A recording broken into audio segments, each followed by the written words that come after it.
Bien le bonjour et bienvenue à cette nouvelle capsule dans le cadre du cours de statistique. Aujourd'hui, on voit une notion super importante qui s'appelle la corrélation. Donc, cette corrélation, on va la définir par trois éléments, le type, son sens et son intensité. Donnons-nous d'abord un type d'étude pour expliquer c'est quoi la corrélation. Donc, si on voulait, par exemple, établir le lien entre le nombre de tours de roue d'un vélo et la distance parcourue, eh bien, automatiquement, on aurait des points qu'on pourrait placer dans un graphique et qui formeraient une ligne quasi parfaite. Si on veut, au contraire, établir le lien entre le temps de travail pour compléter son manuel et le temps de distraction causé par un téléphone cellulaire, eh bien, c'est sûr et certain qu'on s'entend qu'il y a un lien, on s'entend que le lien est fort. Par contre, il y a un paquet de facteurs qui rentrent en ligne de compte et qui ne sont pas en lien avec les deux variables étudiées.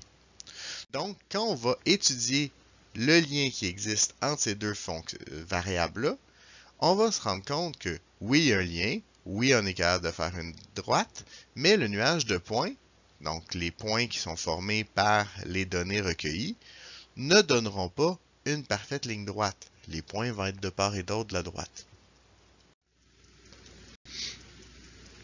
Et finalement, si on étudie le lien entre le nombre de bonhommes de neige annuels à Laval-des-Rapides et le nombre de pangolins, ben, c'est sûr et certain que dans ce cas-ci, on va se retrouver avec une fonction qui donne un peu n'importe quoi, parce que c'est pas une corrélation qui est très forte ici, on s'entend.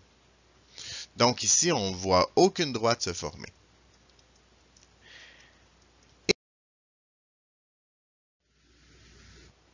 Et en fait, c'est ça une corrélation. Donc la corrélation, c'est le lien qui existe entre deux variables. Elle est définie par son type, son sens et son intensité. Quand on parle du type de corrélation, en fait, c'est le type de fonction qui correspond le mieux au nuage de points qu'on va obtenir.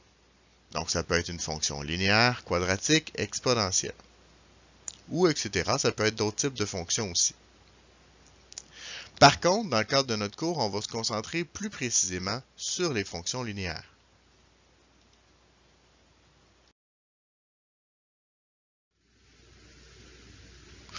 Le sens de la corrélation, c'est l'étude de la variation des variables. Autrement dit, si on fait augmenter une variable, est-ce que l'autre va augmenter ou si elle va diminuer?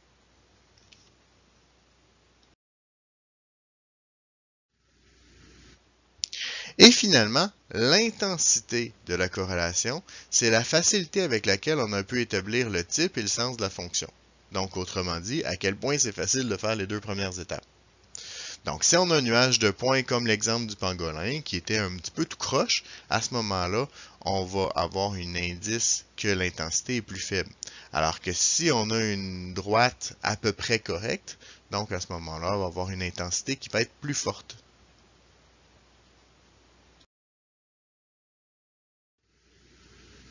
On va donc pouvoir qualifier le type, le sens et l'intensité de chacune de nos corrélations. Évidemment, ces qualificatifs-là, on va les donner un petit peu plus tard dans le document, mais ici, j'ai juste donné quelques exemples pour que vous ayez une idée de ce qui s'en vient pour vous.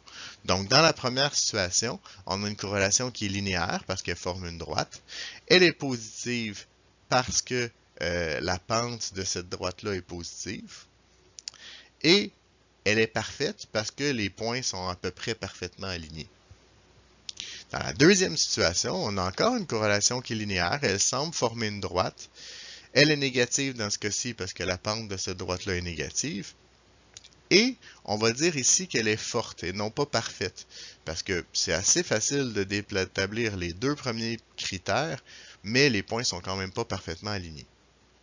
Et dans la troisième situation, le seul qualificatif qu'on peut dire, c'est que c'est nul, parce que on est incapable, en fait, d'établir les deux premiers éléments. Donc, on n'est pas capable de dire ni le type ni le sens. C'est un nuage de points qui est complètement diffus. Donc, à ce moment-là, on parle d'une corrélation nulle.